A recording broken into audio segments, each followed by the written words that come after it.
Hey guys, how's it going?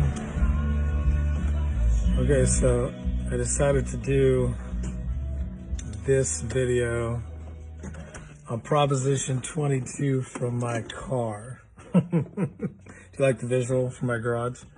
Proposition 22, you've probably seen a lot about it.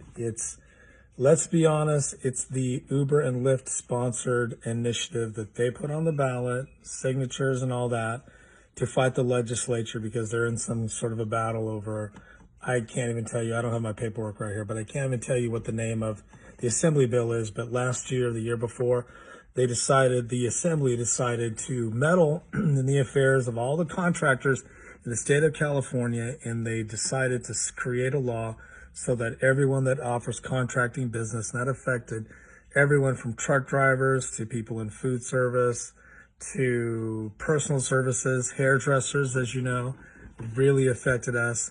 And it also affects folks that drive for the app services, Uber and Lyft.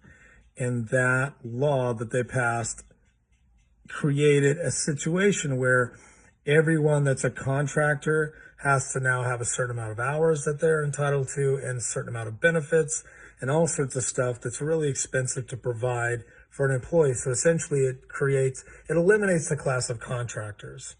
Not Proposition 22, but the assembly bill that was created, that Proposition 22 is combating. So I'm just going to put it out there. It's really black or white. It's really, in your mind, good versus evil. Is it good for contractors to be on the take with these larger companies and to get better benefits and all these things, which they won't be able to do? So they'll essentially end contracting in California, which is what they're trying to do. It all has to do with tax revenue because the state's not getting the tax revenue from all these contractors.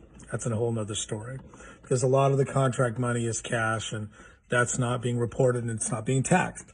So to make a long story short, Proposition 22 is a proposition. If you vote yes on it, it's going to allow contract drivers and those kind of things to continue what they're doing, app drivers, and also would change the different classes of contractors in California. It will allow those folks to go back to what they were doing before all this craziness so they can make money and do personal services and do all sorts of great things and keep the status quo, which is essentially being an entrepreneur, being a contractor. If you vote no on that, then it's going to essentially end contracting as we know it. And I think it's a real reality that these app companies will shut down and move out of the state.